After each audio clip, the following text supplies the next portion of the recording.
अभी हमने first video में थर्मोडायनेमिक के पहले पार्ट को देखा था, जिसमें हमने आपको बताया था कि थर्मोडायनेमिक सिस्टम क्या होता है और उनकी प्रॉपर्टीज़ के बारे में पढ़ा था, सराउंडिंग क्या होते हैं, मैक्रोस्कोपिक प्रॉपर्टी के बारे में पढ़ा था। अब हम इस वीडियो में पढ़ेंगे फर्स्ट लॉ ऑफ थर्मोडायनेमिक, यानी ऊष्मागतिकी का प्रथम नियम,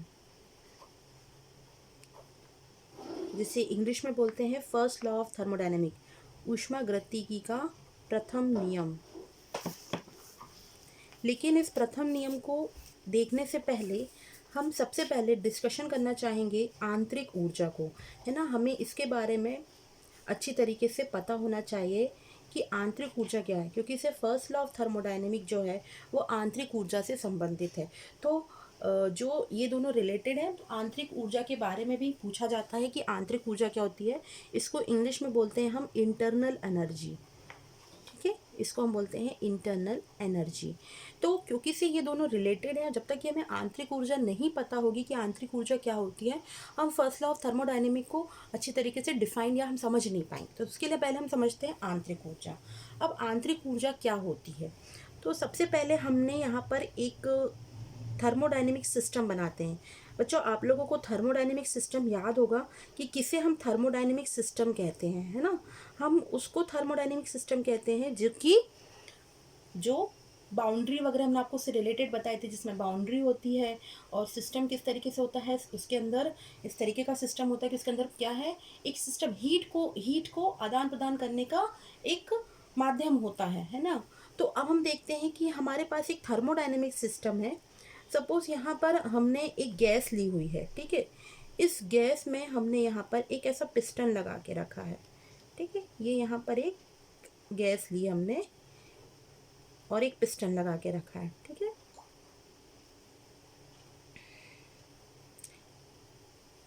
अब हम क्या करेंगे, इस थर्मोडायनेमिक सिस्टम को हम देंगे Q अमाउंट ऑफ एनर्जी। कितनी ऊष्मा दी हमने, इस थर्मोडायनेमिक सिस्टम को हमने दी Q अमाउंट ऑफ एनर्जी, ऊष्मा, ठीक है। तो जब हम उसको Q ऊष्मा देते हैं तो क्या होता है कि ये थर्मोडायनेमिक सिस्टम इस Q ऊष्मा को अपने अंदर क्या कर लेता है, एब्जॉर्ब कर लेता है, ठीक है। अब क्या होगा, ये जैसे ही ऊष्मा इन मॉलिक्यूल्स को मिलती है, यहाँ पर गैस के मॉलिक्यूल हैं, तो जैसे ही यहाँ पर ये जो ऊर्जा है इन मॉलिक्यूल को मिलती है, तो ये मॉलिक्यूल क्या करते हैं, इस ऊर्जा को ग्रहण करके क्या करेंगे, अपनी एनर्जी को बढ़ाते हैं। कुछ ऊर्जा क्या करते हैं, ये अपने पास रिटेन कर लेते हैं, यानी रख लेते हैं, और बाकी ऊर्जा को क्या करेंगे, वो इस पिस्टन को ऊपर धकेलने में लगा देते हैं। यानी कि हम ये कह सकते हैं कि ये क्या करते हैं, बाकी इस पिस्टन को ऊपर की तरफ, क्योंकि से इनकी काइनेटिक एनर्जी बढ़ेगी, इनको इनके अंदर ऊर्जा आ जाती है, और ये उस ऊर्जा का कुछ भाग अपने अंदर रख रहे हैं और बाकी ऊर्जा का भाग इस पिस्टन को ऊपर की ओर करने पे करते हैं। तो ये पिस्टन क्या हो जाता है, यहाँ ऊपर शिफ्ट हो जाता है। यानी हम ये कह सकते हैं कि ये पिस्टन पर क्या किया, इन्होंने वर्क किया, यानी इस पिस्टन को क्या किया, ऊपर करने के लिए इन्होंने कुछ कार्य किया। अब ये कार्य जो है वो इन्होंने कितना किया, इस पिस्टन के डिफरेंस के बराबर। अभी पिस्टन की पोजीशन यहाँ थी, अब पिस्टन कहाँ आ गया, यहाँ आ गया। तो पिस्टन को ऊपर ढकेलने के लिए ऊपर की तरफ इन्होंने शिफ्ट किया, और जितना पिस्टन ऊपर की तरफ गया उन डिफरेंस के बराबर इन्होंने क्या किया, डब्लू कार्य किया। यानी इस पिस्टन को यहाँ तक, इस पोजीशन से इस पोजीशन तक लाने के लिए मॉलिक्यूल्स के द्वारा किया गया जो वर्क है वो कितना है, W. Work done is W, ठीक है। अब क्या करेंगे, ये मॉलिक्यूल अपने अंदर क्या कर रहे हैं, कुछ ऊष्मा को रिटेन करके रख रहे हैं। रिटेन करके रखने हैं, तो उस समय ये जो रिटेन एनर्जी है इसको हम बोलेंगे U1, है ना। सपोज अभी हमने बताया भी कि ये U1 एनर्जी को अपने अंदर एब्जॉर्ब करके रख रहे हैं। अब क्या होगा, जब ये पिस्टन को ऊपर ढकेलेंगे, अब इनके पास इतनी, इस रिटेन एनर्जी से इनकी एनर्जी इतनी बढ़ जाएगी कि इस एनर्जी को ये कन्वर्ट करना चाहेंगे, है ना। और ये एक्चुअल, अब इनकी पहले से इनके पास खुद की कुछ थोड़ी बहुत एनर्जी थी और फिर इन्होंने कुछ रिटेन एनर्जी रखी, तो अब ऊर्जा का सही तरीके से हम इसका परिकलन नहीं कर पा रहे हैं। लेकिन इसके पास जो रिटेन एनर्जी प्लस इनके पास एनर्जी है उसको हम बोलते हैं आंतरिक ऊर्जा, अब इस आंतरिक ऊर्जा का वो करते क्या है, इस आंतरिक ऊर्जा यानी ये ऊर्जा अब इनकी एक्चुअल ऊर्जा नहीं रह गई। अब इस ऊर्जा को वो करेंगे क्या, वो क्या कर रहे हैं, यहाँ पर जब इन्होंने वर्क डन करके पिस्टन को ऊपर की ओर डब्लू वर्क करके पिस्टन को इस पोजीशन पर लेकर आए, तो ये मॉलिक्यूल के लिए क्या बढ़ गया, स्पेस बढ़ गया। ये मॉलिक्यूल क्या करेंगे, मूव करेंगे, है ना। तो इनके पास काइनेटिक एनर्जी तो होगी, क्योंकि से ये अब क्या करेंगे, अब ये थोड़ी सी स्पेस में थे, अब इनके पास स्पेस ज़्यादा हो गई, तो ये क्या करेंगे, ज़्यादा स्पेस में मूव करेंगे। अब ये मॉलिक्यूल जो है, मॉलिक्यूल यानी ये डायटोमिक मॉलिक्यूल अगर हम कंसीडर करते हैं कि कुछ मॉलिक्यूल, जैसे मॉलिक्यूल की बात करेंगे तो मॉलिक्यूल डायटोमिक भी हो सकते हैं। और डायटोमिक मॉलिक्यूल जो होंगे, जैसे सपोज ये डायटोमिक मॉलिक्यूल है, तो ये डायटोमिक मॉलिक्यूल जो कि अपने अंतर्नाभिकीय अक्ष पर एक दूसरे से डिस्टेंस पर कुछ दूर होते हैं, तो ये रोटेट करेंगे यानी इस एक्सिस के अलॉन्ग रोटेशन करेंगे, तो इनमें क्या होगी, रोटेशनल एनर्जी होगी। रोटेशनल एनर्जी जिसको हम बोलते हैं घूर्णन ऊर्जा, इनके अंदर क्या होगी, घूर्णन ऊर्जा होगी। अब ये रोटेट कर रहे हैं, ठीक है। इसके बाद ये क्या करेंगे, कंपन करेंगे, यानी या तो मॉलिक्यूल दोनों इस साइड जाएंगे, या एक इस साइड जाएगा एक इस साइड आएगा, या एक इधर जाएगा एक इधर जाएगा। तो इस तरीके से इनमें क्या होंगे, वाइब्रेशन होगा, वाइब्रेशन एनर्जी हो जाएगी। वाइब्रेशन करने के कारण वाइब्रेशनल एनर्जी बोले तो कंपन ऊर्जा। तो इस तरीके से इनके पास क्या होगी, कंपन ऊर्जा होगी, ठीक है। ये एक स्थान से दूसरे स्थान स्थानांतरित हो रहे हैं, तो इनमें ट्रांसलेट कर रहे हैं एक पोजीशन दूसरे स्थान पे, तो ट्रांसलेशनल एनर्जी होगी।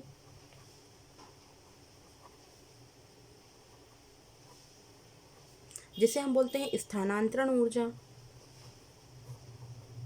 तो इस तरीके से मॉलिक्यूल के अंदर घूर्णन ऊर्जा, कंपन ऊर्जा और स्थानांतरण ऊर्जा होती है।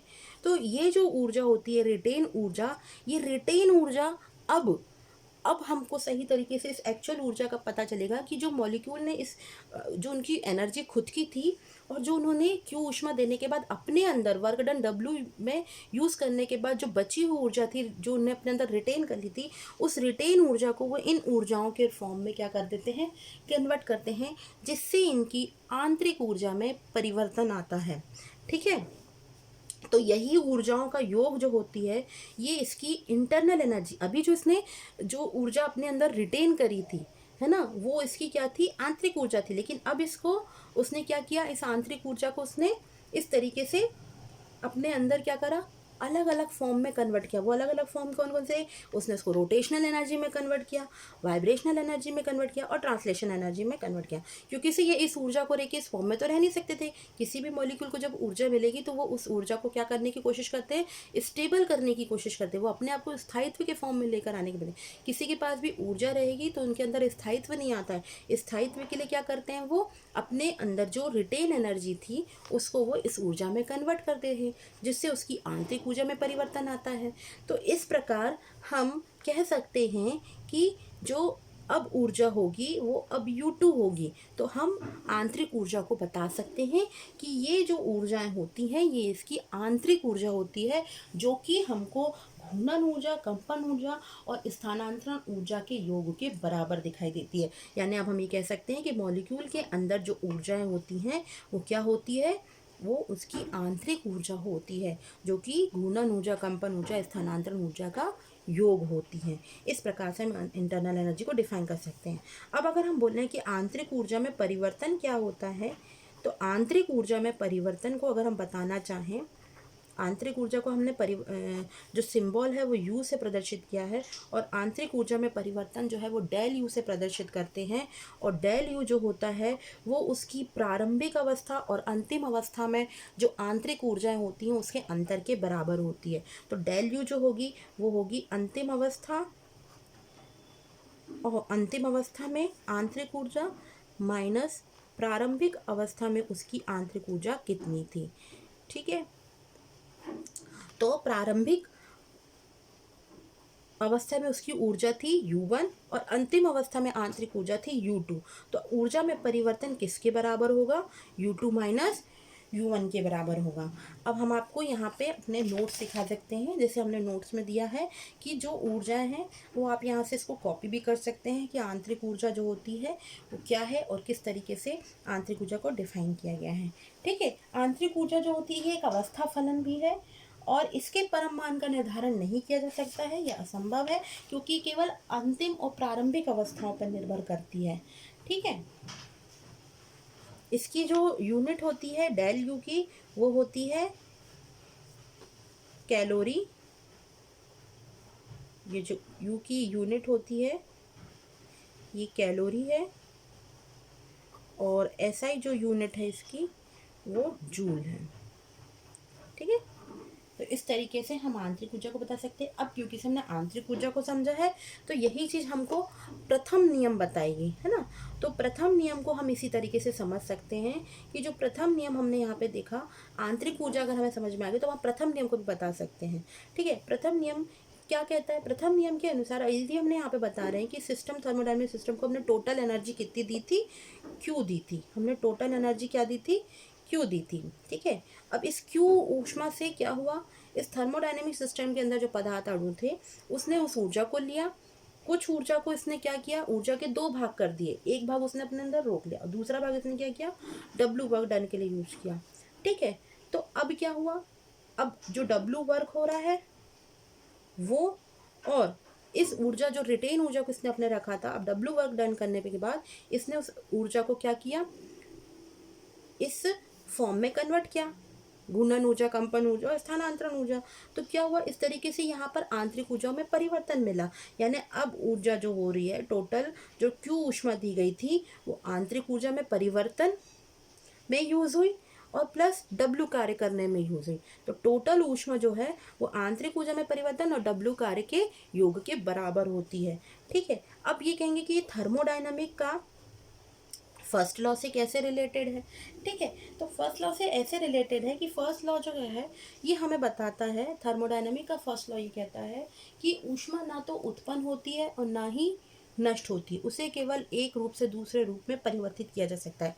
देखो यहाँ जितनी ऊष्मा दी गई थी वो उतनी ही ऊष्मा कितने कन्वर्ट हो रही है। यहाँ पर देखो आपने क्यू ऊष्मा दी थी, आंतरिक ऊर्जा में परिवर्तन में यहाँ पे ऊर्जा जो थी U1 थी और वही फिर ऊर्जा किस में कन्वर्ट हुई? इसके अंदर ऊर्जा U2 आंतरिक ऊर्जा में परिवर्तित हो गई और W वर्डन में हुई, यानी दी गई ऊष्मा आंतरिक ऊर्जा में परिवर्तन और W कार्य के बराबर है। इनका योग जो है वो टोटल Q के बराबर है ना। आप इसको ऐसे समझ सकते हो, यदि हमने किसी व्यक्ति को, मान लो कोई व्यक्ति है, ठीक है, यदि कोई व्यक्ति है, अब इसने एक दूसरे व्यक्ति को, इस व्यक्ति को 100 रुपये दिए। ठीक है, अब इसने क्या किया? इस 100 रुपये में से 60 रुपये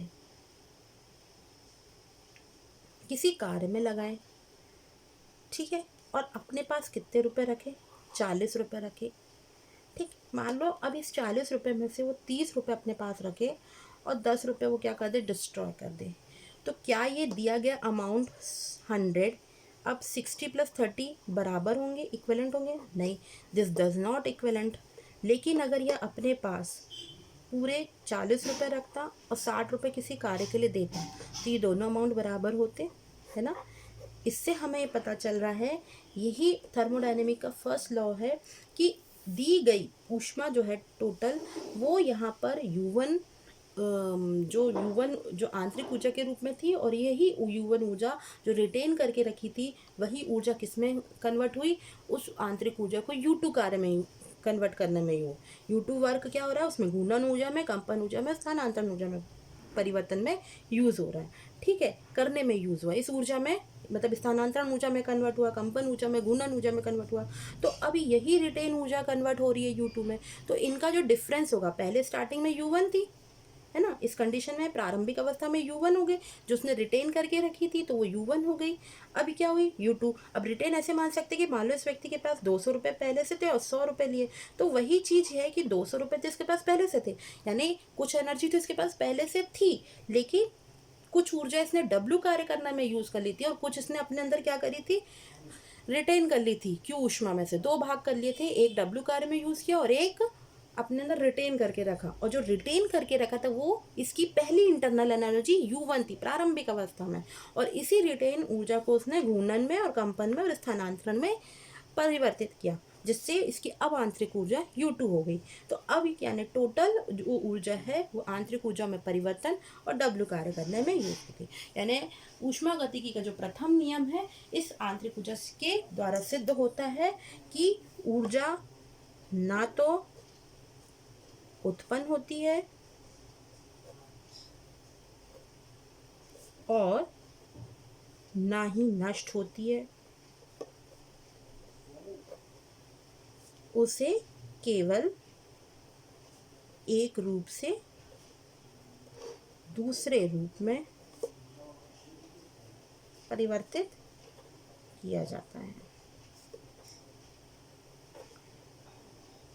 ठीक है, तो इस तरीके से आपने आंतरिक ऊर्जा को भी समझा। अगर आपको आंतरिक ऊर्जा को परिभाषित करने आता है तो आप बता सकते हैं कि ऊर्जा के सही मान का परिकलन करना, निर्धारण करना संभव नहीं है। ऊष्मागतिकी तंत्र में पदार्थ जो होता है वो ताप, दाब और जो पदार्थ की प्रकृति है उस पर निर्भर करता है।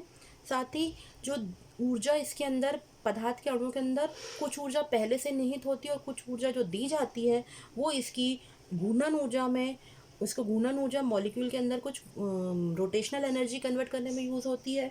उसके मॉलिक्यूल को कंपन ऊर्जा में जैसे मॉलिक्यूल कंपन करते हैं तो कुछ ऊर्जा कंपन करने के लिए उपयोग में आ जाती है, और कुछ जो होती है वो उसको ट्रांसलेशन कन्वर्ट करने के लिए उपयोग में आती है। और इन ऊर्जाओं का जो योग होता है वही उसकी आंतरिक ऊर्जा के योग के बराबर होता है ना। तो आंतरिक ऊर्जा में परिवर्तन को डिफाइन कर सकते हैं, आंतरिक ऊर्जा को डिफाइन कर सकते हैं, और ऊष्मागतिकी का प्रथम नियम इसी के द्वारा डिफाइन किया गया।